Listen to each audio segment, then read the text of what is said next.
What's going on, everybody? My name is Shashwat. I'm CEO of Kite, and today I'm going to be teaching object-oriented programming in Python. So let's get started. To understand object-oriented programming, we have to understand what objects are in Python. So every time you have a variable like name, let's say like Joe or something, right? That's an object, and you can check this. Just do, I don't know,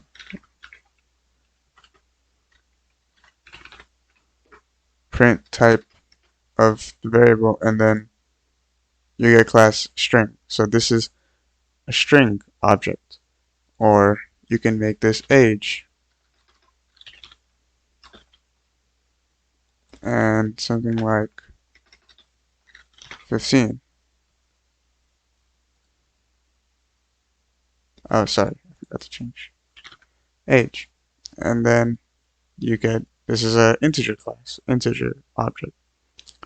So you could create your own types of objects. Now I think you already saw this in the beginning, but in this example, or in this video, we're going to be creating people. So class people, class person, I guess. So an object is basically like, well, it's an object, and you can assign your own attributes. You can decide what attributes your object should have.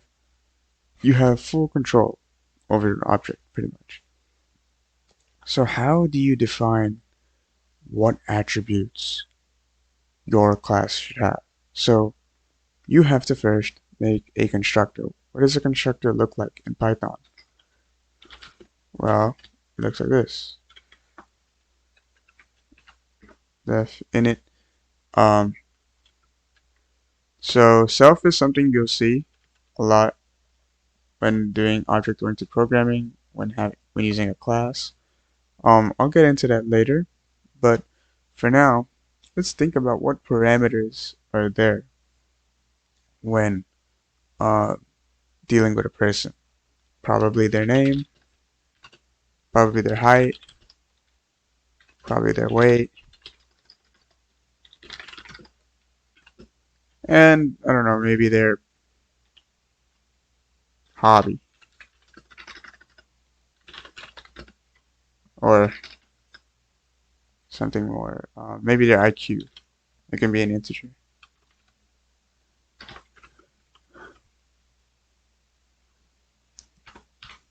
Now, we can set these up.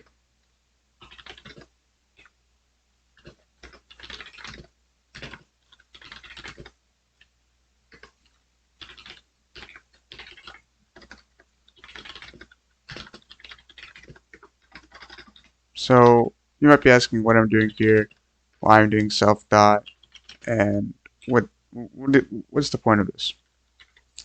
And basically what I'm doing is, so now when you create, so what I'm doing basically is, let's say you're going to make a person. I know P equals person, right? Now you can put his name in. I'm gonna put like Joe from before. Or maybe not IQ. Maybe I'll change that to age. Age is easier. Age.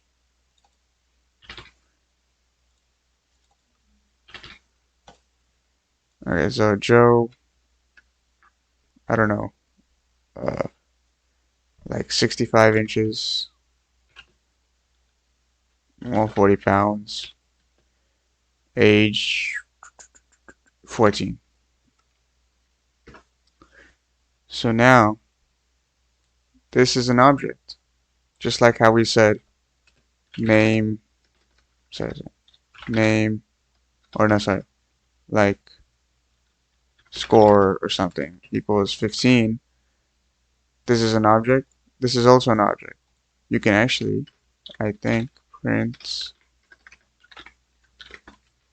type P. Sorry, print type P and a main.person. So main is the function, the file name. So that's why main appears here. But person is the class. Okay. So we've actually now created our own thing. Now, what is the use of this? And now, why did we have to do these things? The reason why is this name, height, weight, age, right? These are the same things given in the parameter. Sorry, these are the things that are given here, right here in the parameter. But self.name is, so now this person, his name is Joe, but that instance of this object, so this is like a template. All people will have these 4 variables within them, like for them. And this is one instance. And in that instance, we have these 4 variables. And these 4 variables are going to be saved to that person. But, maybe over the years, or maybe somewhere down in the function, in some of the functions that were related to this class, you might need to change or manipulate, right? And so what happened, or you need to reference the weight of Joe. What will happen is these variables are basically saved to that class. So I want you to think of it like, oh, Joe, they're 65 inches tall, or he's 14 years old. It's something about him. Okay, this is just what we're going to feed into that template, but then for that one object, this is what it is. And how do we use these? And I'll show you how we use these right now. So let's say we want to make a function intro, like introduction. So automatically puts in self. So what that means is I don't even have to put in name, height, weight, age. I don't need to put that in. Just by having this self here, I can say, oh, print, hi, I am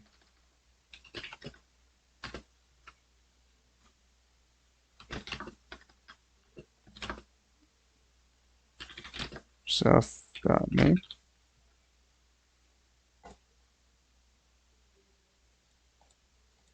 And then you could do something like p dot intro, because it's object.